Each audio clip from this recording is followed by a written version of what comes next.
বলবো আম্মা জান হাসিনা আপনার পায়ে পড়ে জীবন দিতে হবে না, আপনার জীবন আমরা রক্ষা করব, আপনাই দেশের গণতন্ত্র দেন। সেই আমার মনে হয়েছে যে তার মধ্যে আমার মায়ের চেহারাটা আমি কিছুটা দেখতে পেয়েছি। শেখ হাসিনাকে দেশ থেকে তাড়িয়ে এবার নিজের ভুল বুঝতে পারলেন বিপিনুর। বিপিনুর বলেন, জায়গা আমি মা ডেকেছি, তার দুঃসময়ে তার পাশে থাকবো না, এটা অসম্ভব। এবারে গণমাধ্যমে এসে এমনটাই বললেন গণ অধিকার পরিষদের সভাপতি বিপিনুর। এছাড়াও বাংলাদেশের জাতীয় গোয়েন্দা সংস্থা NSI এর তথ্য অনুযায়ী শেখ হাসিনার সঙ্গে যোগাযোগ রয়েছে বিপিনুরের। গণ অধিকার পরিষদের এক সংবাদ সম্মেলনে বিপিনুর বলেন, দেশের এই পরিস্থিতিতে শেখ হাসিনাকে প্রয়োজন।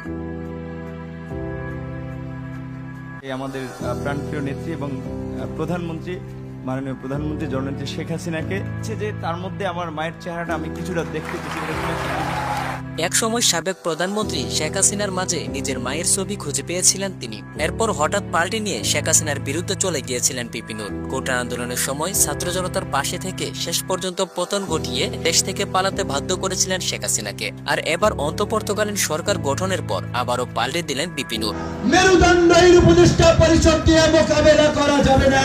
আপনারা যদি সহায়তা দিতে ব্যর্থ হন, জানুয়ারিতে আমরা প্রধান উপদেষ্টার কার্যালয় ঘেরাও করবো। আমরা কানে পানি যাচ্ছে না, জানুয়ারি থেকে কানে পানি যাবে। সরকার যেমন গঠন করেছি, নামাইতে বেশি সময় লাগবে না।